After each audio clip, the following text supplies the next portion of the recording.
Halo, assalamualaikum warahmatullahi wabarakatuh. Ya waktu kecil dulu, ya kalau seandainya mau main tanah, mau main pasir, ya pasti dikasih tahu ya sama orang tua. Jangan main di situ, nanti cacingan. Nah, ada yang sama nggak? Ya kira-kira. Nah memang ya itu nggak salah ya. Ketika kita main tanah, anak-anak ya umumnya main tanah, main pasir, ya itu bisa nanti cacingan. Nah cacingannya itu ya itu bisa terjadi secara tidak langsung. Biar nggak salah informasi ya simak video ini sampai habis. Salah satu infeksi cacing yang paling umum itu adalah infeksi Ascariasis ataupun Ascariasis lumbricoides. Nah orang nyebutnya itu infeksi cacing gelang. Apa penyebab Ascariasis ini? Nah tentu ya infeksi cacing ini itu dimana ketika cacing tersebut tentu masuk ke dalam tubuh kita ya. Dia bisa menginfeksi usus, bisa menginfeksi paru-paru dan juga bahkan organ lainnya ya, hati, pankreas. Ya anggap saja seperti ini ya ceritanya ya. Nah ada tanah ataupun pasir, ternyata di situ ada telur cacing ya.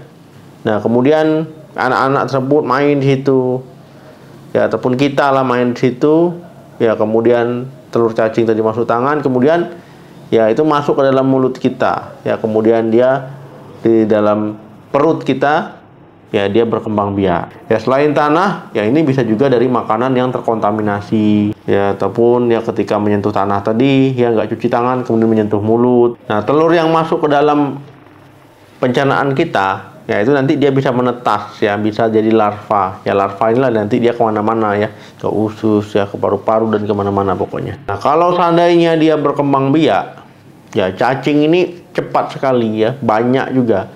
Nah dia per harinya itu bisa 200.000 ya per hari. Nah bayangin lah, dia 200.000 per hari bertelur ya di dalam tubuh kita. Nah menginfeksi ya, jadi memang luar biasa sekali ya. Nah telur cacing tadi ya ini bisa keluar ya di tubuh kita melalui feses, kemudian nanti dia bisa menginfeksi orang lain ataupun bisa kontak dengan orang lain. Ya intinya dari telur cacing sampai dewasa itu bisa memerlukan waktu 2 sampai 3 bulan. Nah kemudian kalau nggak diobati ya cacing tadi bisa tumbuh atau bisa hidup di tubuh kita itu 1 sampai 2 tahun. Apa saja faktor resiko Ascariasis ini? Nah jadi ada beberapa faktor resiko ya orang bisa mengalami Ascariasis ya, biasanya anak-anak ya, umurnya biasanya di bawah 10 tahun karena higienitasnya masih kurang baik karena dia belum ngerti ya.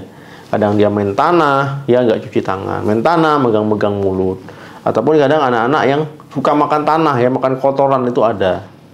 Nah kemudian ya orang-orang yang sering menggunakan pupuk tinja manusia, feses ini sebagai pupuk. Nah kemudian orang-orang juga yang sering mengkonsumsi makanan-makanan mentah ya, yang nggak dicuci, nggak dimasak dengan benar. Nah apa saja gejala Ascariasis ini?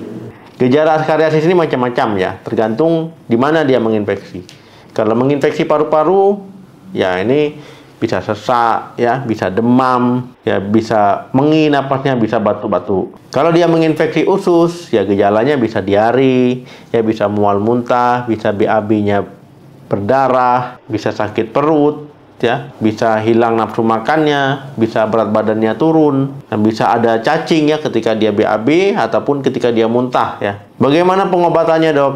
Nah jadi ini mungkin yang ditunggu teman-teman ya, bagaimana cara mengobatin Ascariasis ya. Jadi teman-teman ya pengobatannya ya tentu dengan mengkonsumsi obat ya, tujuannya supaya cacing tersebut mati ya, ataupun lemah dia, ataupun dia nggak berdaya ya. Teman-teman bisa membeli obat cacing ya, Piratel Pamoat ataupun Mebendazole atau Piperazine atau Levamisol atau Albendazole. Jadi ada banyak ya, jadi teman-teman bisa pilih salah satu ya, bisa dikonsumsi 1 sampai 3 kali seharinya. Tinggal dibaca aturan pakainya, dosisnya bagaimana, tinggal dibaca ya cara penggunaannya.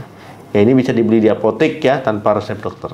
Nah untuk Ascariasis yang berat ya tentu ini teman-teman butuh bantuan medis ya, ke dokter, konsultasikan ya masalah kesehatannya. Apa komplikasi Ascariasis? Nah tentu komplikasi ini bisa terjadi kalau seandainya dibiarkan ataupun tidak diobati dengan benar ya, ini menimbulkan komplikasi. Komplikasinya ya bisa kekurangan nutrisi, berat badannya bisa turun ya, bisa kurus ya, bisa terjadi gangguan tumbuh kembang ya pada anak-anak ya, karena memang dia menyerang anak-anak ya paling sering ya, karena anak-anak higienitasnya buruk ya. Bisa terjadi penyumbatan ya pada usus karena dia menumpuk di situ, akhirnya bisa muncul darah, ya bisa muncul robek, ya bisa juga menyumbat ya di usus buntu, bisa menyumbat di saluran empedu, intinya bisa mengalami sakit perut hebat. Bagaimana pencegahan askariasis? Nah, pencegahan ini adalah langkah yang terbaik karena sakit itu mahal.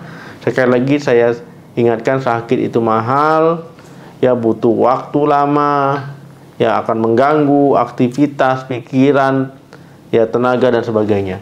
Jadi pencegahan adalah langkah yang terbaik. Yang pertama, ya cuci tangan. Ya ingatkan anak-anak cuci tangan, karena kita nggak tahu, ya nggak mengawasin dia tiba-tiba masuk mulut. Pokoknya kalau kita lihat dia cuci tangan, habis main cuci tangan, pegang mainan cuci tangan, ya cuci tangan. Jadi anak-anak akan ingat, oh kalau habis ini langsung cuci tangan, habis ini langsung cuci tangan. Jadi dia tahu ya. Jadikan rutinitas. Berikan contoh. Cuci tangannya pakai sabun dan air mengalir, ya.